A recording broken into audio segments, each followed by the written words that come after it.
A hospital lawyer tells the parents of Charlie Gard the results of their son's latest brain scans make for sad reading. Charlie's parents got the bad news at a pre-court hearing today in London. They are fighting to keep him alive, despite doctors telling them he has suffered irreversible brain damage.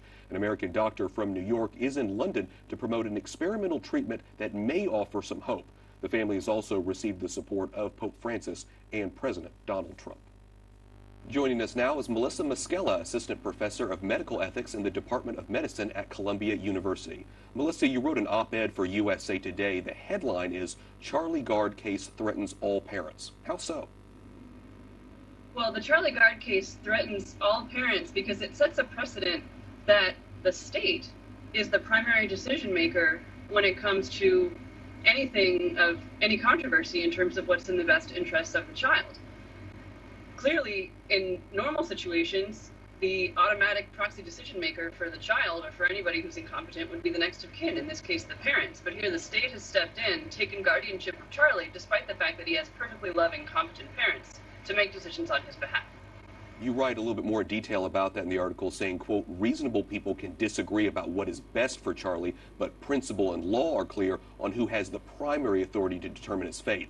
You say that the answer is obvious. It's Charlie's parents. So why do the parents trump the state?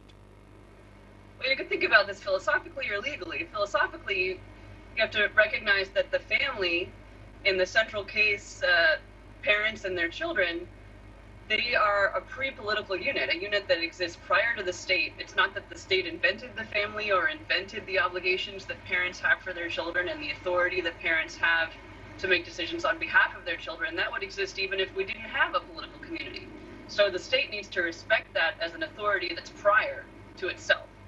And legally, that's been recognized in the Universal Declaration of Human Rights, the European Convention, many U.S. Supreme Court cases.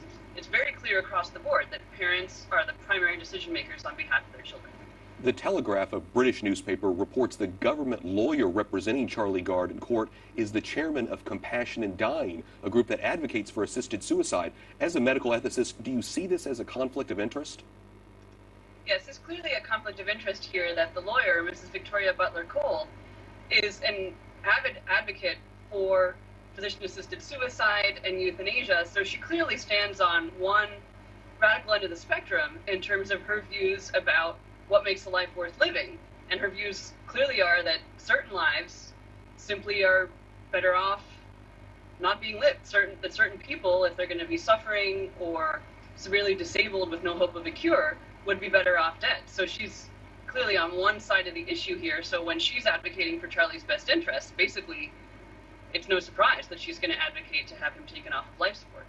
Melissa Moschella, Assistant Professor of Medical Ethics at Columbia University, thanks so much for telling us about the case.